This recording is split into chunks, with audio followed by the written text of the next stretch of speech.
الزمالك يكسب شباب بوليسداد 1-0 ويحط رجله للنهائي.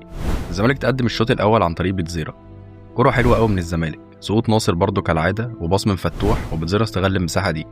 معتمد وضى بتزيرا شمال عشان الباك اليمين بتاعهم على طول طاير. بوليسداد كل كورهم عرضيات، وكان في واحده خطيره قوي جت في العرض. الزمالك لعب الشوط الاول ممتاز واللعيبه بتموت نفسها على الكوره.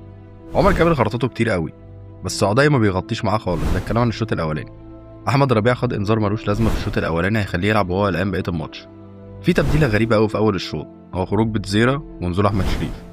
هو لو كان مصاب فماشي، بس لو مش مصاب فهو لازم يكمل الماتش. كان لازم يخرج ربيع عشان هو كان واخد انذار واكيد هيلعب بالشوكه والسكينه. لعيبه الزمالك كانت محتاجه تهدى قوي على الكوره في بدايه الشوط الثاني. بتزيرا هو اللي كان بيمسك الكوره شويه خرج، وده اكبر غلط الصراحه. الدقيقه 60 احسن واحد في الماتش لغايه دلوقتي هو شحاته، بيلف في كل حته في الملعب وبيموت نفسه على كل كوره. احمد شريف لعيب طري قوي، كان بسببه يدخل جون في الزمالك، واصلا تغييره غريبه قوي وتغييره وحشه عشان هو بجد لعيب وحش. الدقيقه 67 شباب بوليسداد تتعادل، بس الجون طلع هندس. معتمد جمال هو اللي ضغط الزمالك، وعدي وحش قوي واحمد شريف اوحش منه. في الدقيقه 74 نفس الكوره، بس مهدي سليمان شالها.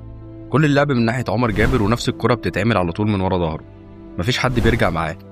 الزمالك اتضغط جامد قوي في اخر الماتش بسبب كابتن معتمد جمال. عدي الدباغ برده تاني واحمد شريف كانوا وحشين قوي، وناصر منسي ما كانش بيتحرك الماتش كله.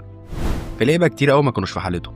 شحاته بجد عمل ماتش كبير قوي، اهم حاجه المكسب مش مهم الاداء، بس لو كانت النتيجه اتغيرت كان كابتن معتمد هو اللي هيشيل الليله كلها. مبروك للزمالك المكسب والجمهور العظيم. مين بالنسبه له كان احسن واحد في الماتش النهارده؟